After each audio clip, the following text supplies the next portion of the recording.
All right, guys, we are going to start writing our first lines of code. So this is going to be front end only, no dynamic content just yet. And we're going to start with our home page.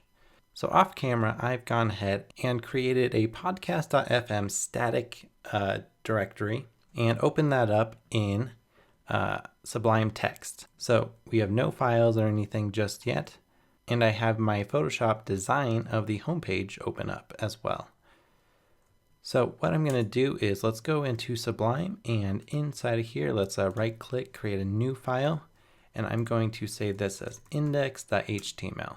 And then if I go back to my directory, I can now see the index.html. Nothing's in there.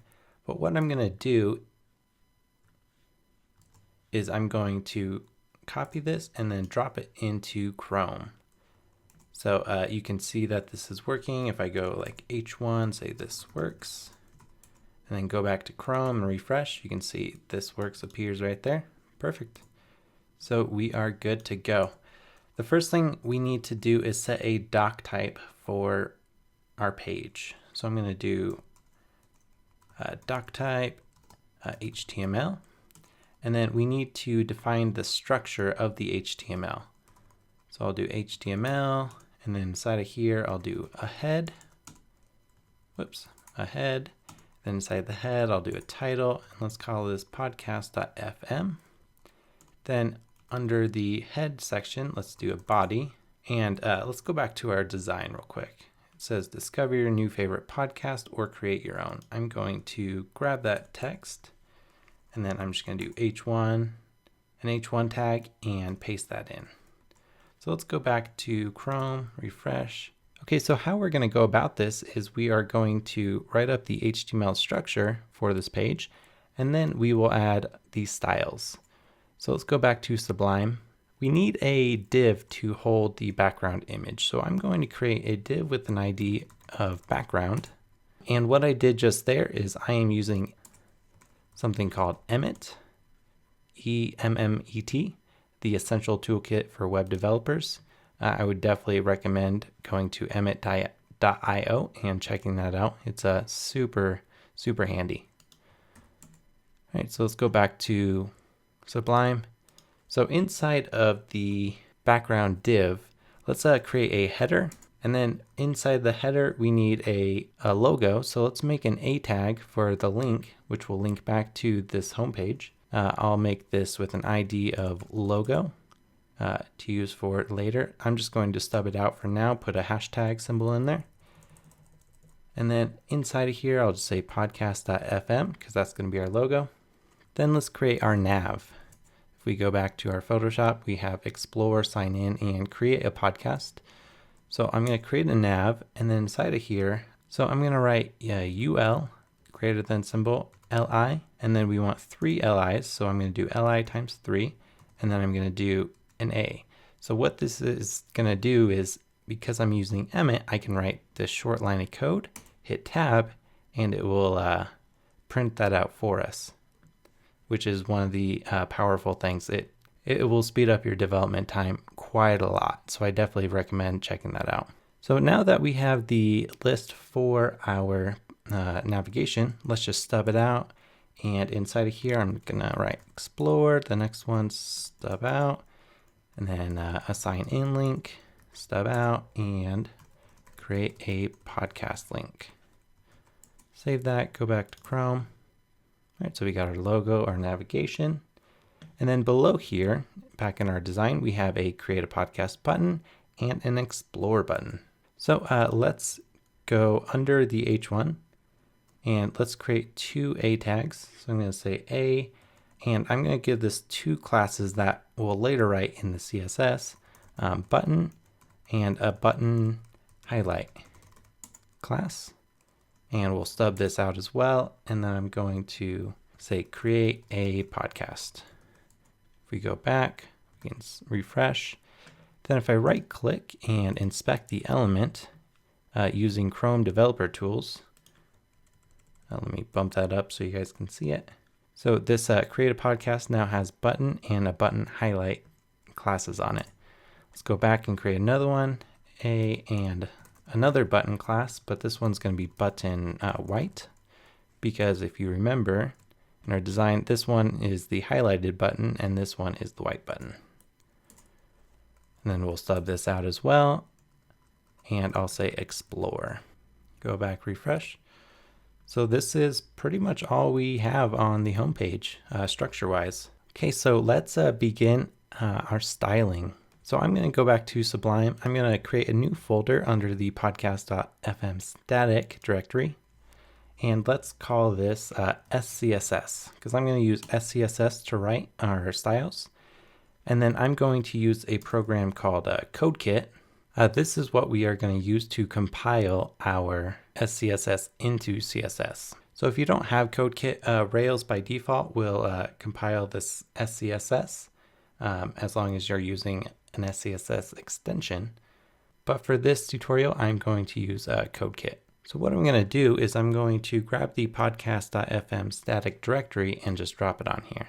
Okay, to start out, we are going to create a new file and save this under the SCSS folder. And I will call this application.css or .scss, I'm sorry. And I'm calling it this because in our Rails application, we will have an application.scss that we will import the other styles into. So let's just match that as close as possible. And then in CodeKit, I'm going to click on SCSS and have it output the file into a CSS directory, an application.css file.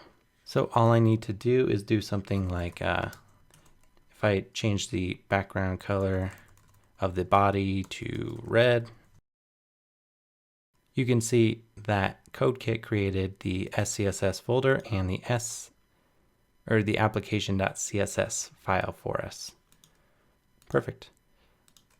If we go back and refresh, nothing will happen, and that is because in our index, we need to link to that CSS file.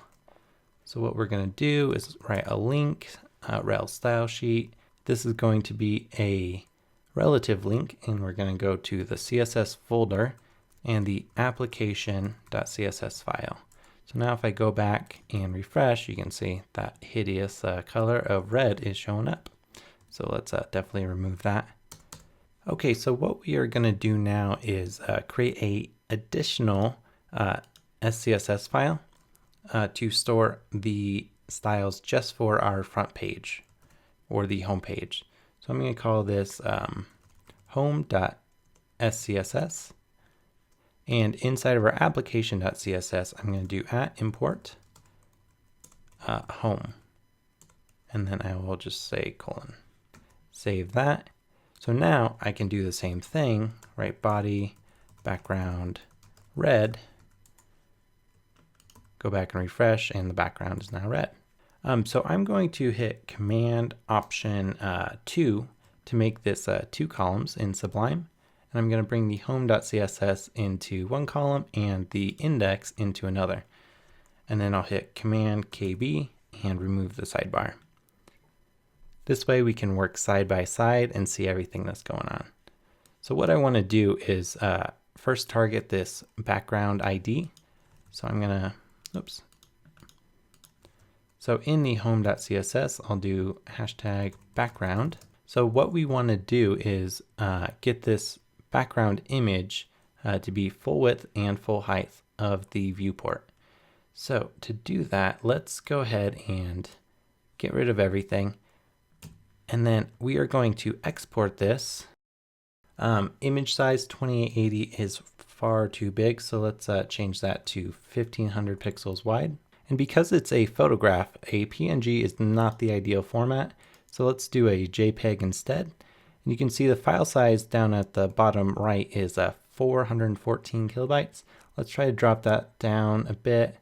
Let's drop the quality to 80%, and that nearly drops it to 154, nearly in half, or over half actually. And the quality of it still looks pretty good. Let's try dropping it a bit more. 75 is probably good. We got it down to 134 kilobytes. So let's save that, and I'm going to save that into the podcast static, And let's create a new directory called images. And I'm going to say homepage underscore background, and then hit enter to save that.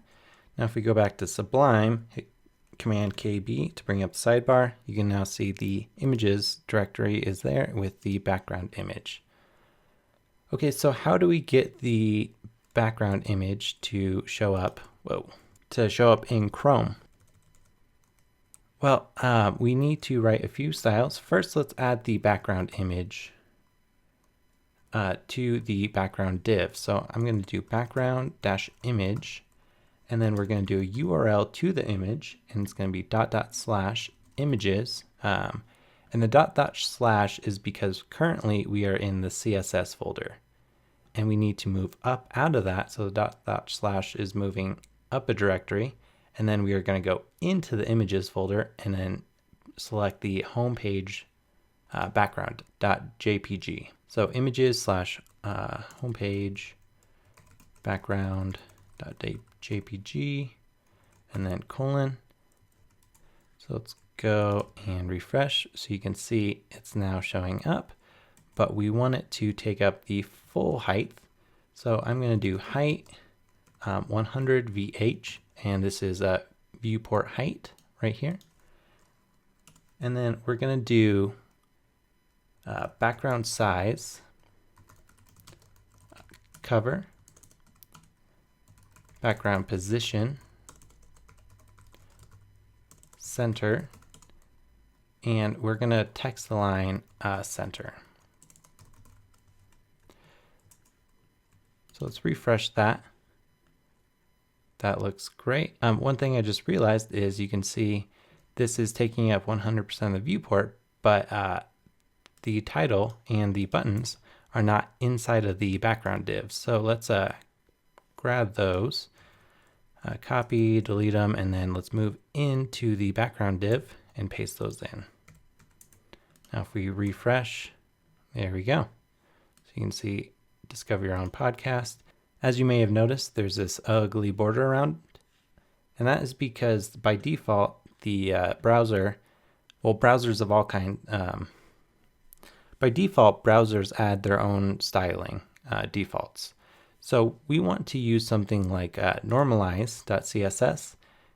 Basically, Normalized is a modern, you can see HTML5 ready alternative to CSS resets. So basically, it makes every browser start from the same starting point. So what we're going to do is download that, and I'm going to copy, do a select A, copy all that, and then let's go back to our Sublime, create a new file, save this as normalize.scss, paste that in, save it, and close out of it.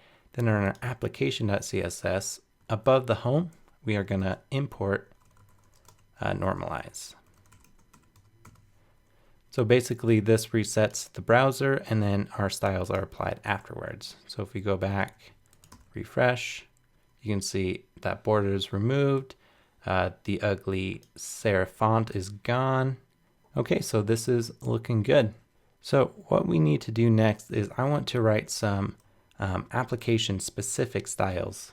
So with CSS, we can do some really cool things. For one, we can set variables. So I can say the white is the hex color for white. And I can go to Photoshop. Let's bring back let's grab this color right here. It's D2674E, copy that. Let's go back and let's do $highlight, colon, is that color. And then let's grab the dark color. Whoops, back to Photoshop. Let's go to our color scheme. And I'm going to select that dark color. I'll say dark. Whoops. I actually did not copy that. There we go. For the reason variables like this are awesome is because if you use it, say, half a dozen times or even more than that throughout your application, say the highlight color of your design changed from the orangish red color to say a blue color. All you would have to do is change it once for this variable and it would update everywhere that it's used. So the next thing I want to do is write some styles for our wrappers. So let's do wrapper wide, and we're going to do width of 90% and margin 0 auto. Now let's create another one called wrapper.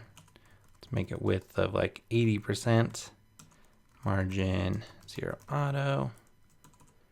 And then let's make a skinny wrapper as well. Wrapper skinny, width of 60%. And what we're going to do with this is we're going to go into our index.html file, and around our navigation, we're going to put a wrapper. So I'm going to say wrapper wide. Let's delete that end div and tab everything over and add that end div to the bottom. And if we go back, well, everything's text line center. Let me comment that out right now. So you can see everything that's not within the wrapper is pushed up against the edge. The stuff that is in the wrapper is set to go as far as 90%. So if I change this to wrapper skinny, for example, refreshed, now it's only 60% of the viewport. So let's keep that as wrapper wide. And then let's create another div. Let's put the content in a wrapper skinny div. Copy that. And let's move it in here. Now if we refresh, all right, this is coming along. Okay, so let's take care of the styling for our header.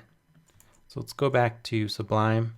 So normal CSS, we would do something like background and then header, and then open it like that. But with SCSS, we can do what's called nesting and just write it inside of this like so. So now I'm accessing the background and then the header. Then inside of here, let's access the ID of logo. So the logo, we want it to float left. Let's do a text transform uppercase. Let's make the font weight 700. Let's make the color white, and we're going to use that white variable from before. And then we're going to do text decoration none.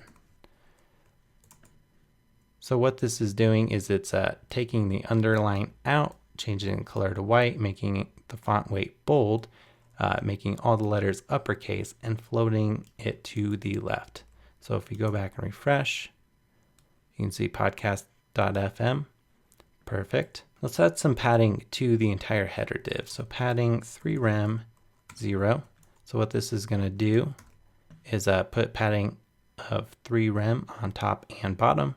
And a rem is a unit of measurement in CSS, just like VH and just like pixel. But instead of being an absolute measurement, it's a relative measurement, which is why for responsive design, you definitely want to use something like rem instead of pixels. All right, so now let's get the navigation fixed.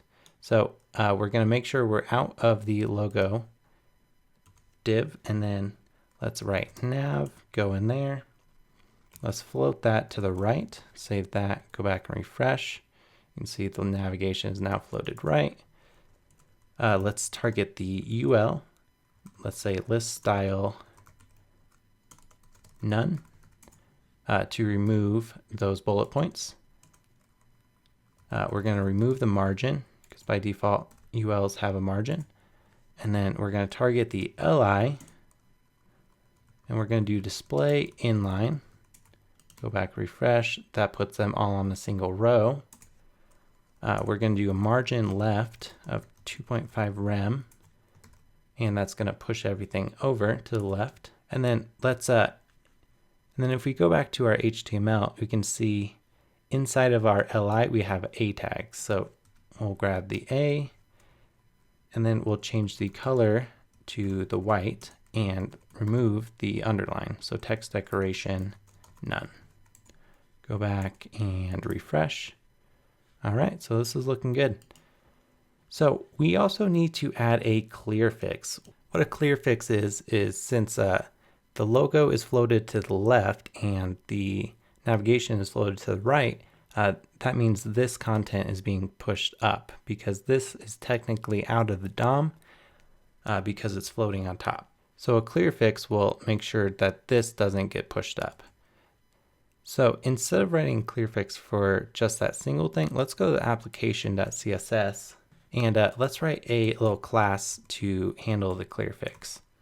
So we're going to do clear fix before, comma, dot clear cf after, and we're going to do content quotes and then display table. This is a little clear fix hack. It's quite useful. And then we'll do another clear fix after, and then we'll do clear both. So now if we go to the header, let's add a class of CF.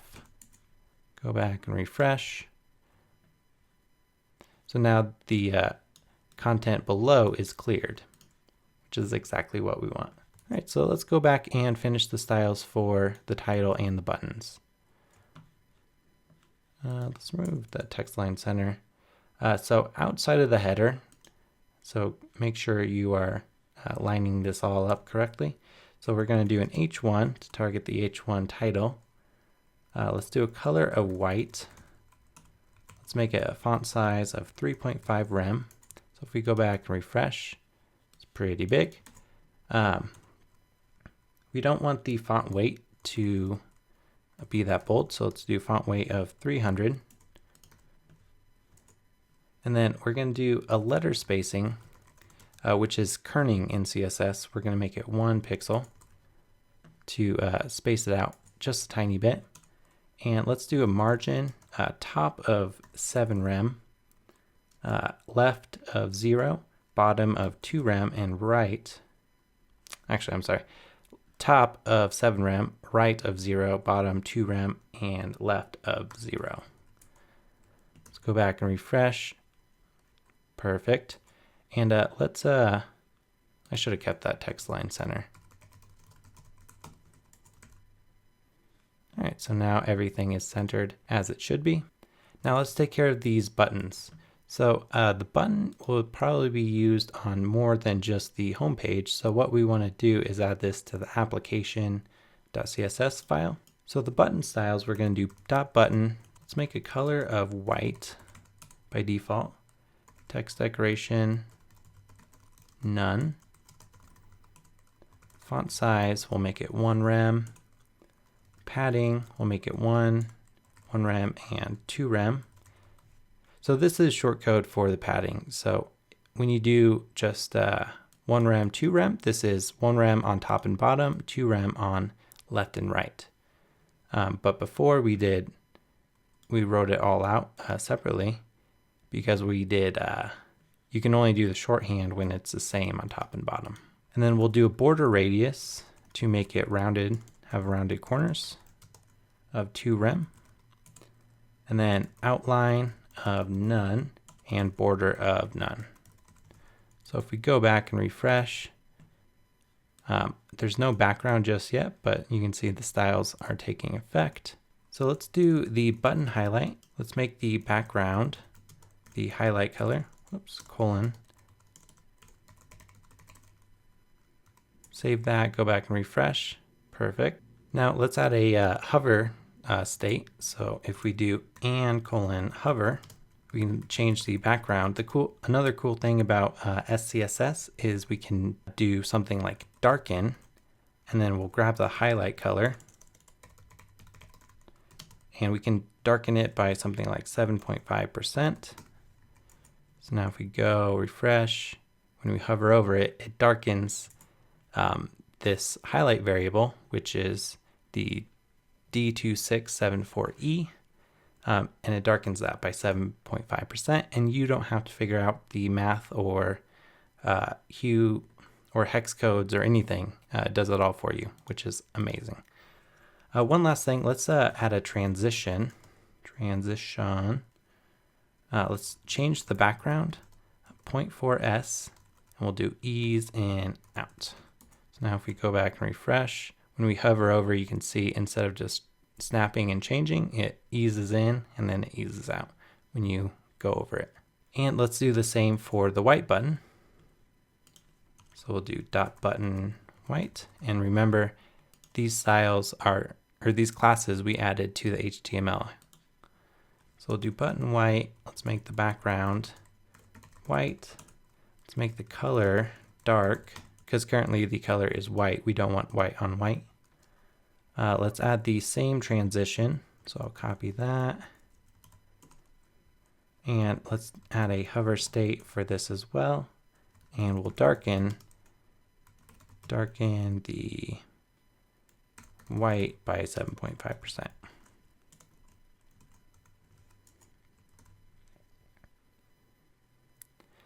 And as you can see, these are different widths. So let's create a min width for the buttons. So I did right click and inspect element. Now inside of here, what I'm going to do is, so we'll go down to the button class, and I'm going to first do a display inline block. And then I'm going to add a min width to make sure these are both the same width. So we'll start with a 10 rem. That's a little too much. So I just want to get to a point where, and if you hold the option key, you can go in 0.1 integers or 0.1 steps. So let's make it a min width of 8.5 rem. So I'm going to copy these styles, go back to the button, and let's paste those in.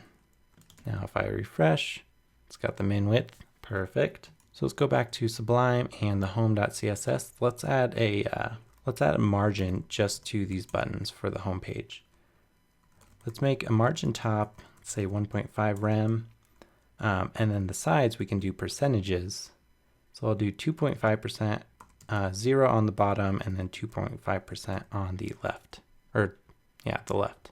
Refresh. So now we have some spacing on the top, some on each side, and then nothing on the bottom. So this is almost done.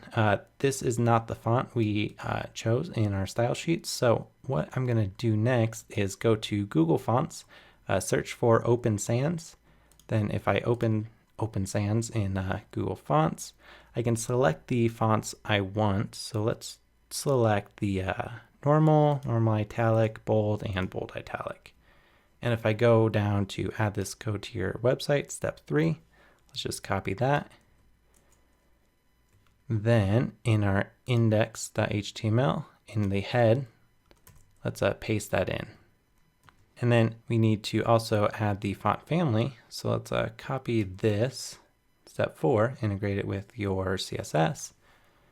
And let's go to the application up top below the variables. I'm going to write body and paste that in so that the application uses Open Sans. Refresh, much better. So one last thing before we end. I'm very particular about how lines break. So you can see, discover your new favorite podcast. Podcast is on the second line, but in our design, it's on this line. So let's go into the HTML and add a BR tag after favorite. And BR stands for break. There we go. So now our homepage design is all coded up. So let's move on to the podcast page.